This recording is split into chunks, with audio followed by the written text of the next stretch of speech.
ओहो आज कति थकै लाग्छ नि दिनभरि काम गरियो थकै लाग्छ हेर त भाडामे जस्ताको त्यस्तै रहेछ के गर्ने कति बेला आउने हुनु नि कति गाह्रो भयो नि आफै गरौँ कि के गरौँ एकछिन कुरौँ होला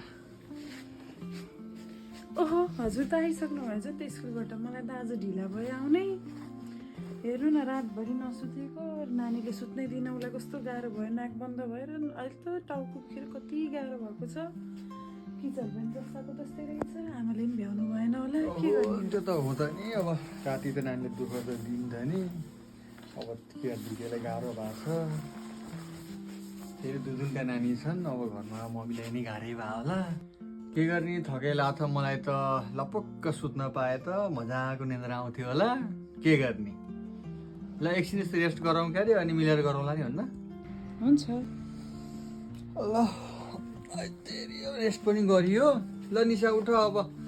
रात पर्छ फेरि अलिअलि त गर्नु पर्यो नि काम अब ल अन्त नि हेर्नु न नानीलाई सुताउन खोजेको आँखा हेरेर बसिराखी चाहिँ यो नोरादिकन बसे त हुन्थ्यो हिँड्नु नि त जाम यतिकै खेलेर बसी चाहिँ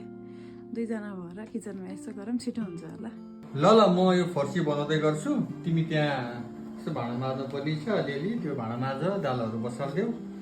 अनि मिलेर बनाउँला नि त है हुन्छ मैले भाँडा माझेर दाल बसालिँदै गर्छु अनि छिटो छिटो बनाउँला नि त हुन्न ए नानी बाबु आइसकेछ नि त मैले त केही गरेको छैन है जुठो चुलो केही भ्याएन नानी भर्खर सुताएर तल गएको थिएँ केही गर्न भ्याएन मैले त ल गर है बाबु नानी हो के गर्ने हो ल है म त नानी भोकै चाहिँ खुवाउन थालेँ नानीलाई तिमीहरू खानपिन के हो सुरु गर्दै गर है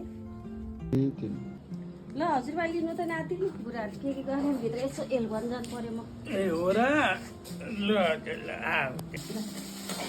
ए बाबु सब्जी पकाइदिएको थिएँ म अब कुकरको दाल खनाएर भात बसालिदिँदै बाबु यसैमा हुन्छ मम्मी पाक्यो नानी ल खाना पनि पाक्यो अब सबैजना भएर खाने होला ए हो ल मम्मी बाबा आउनु है खाना पाक्यो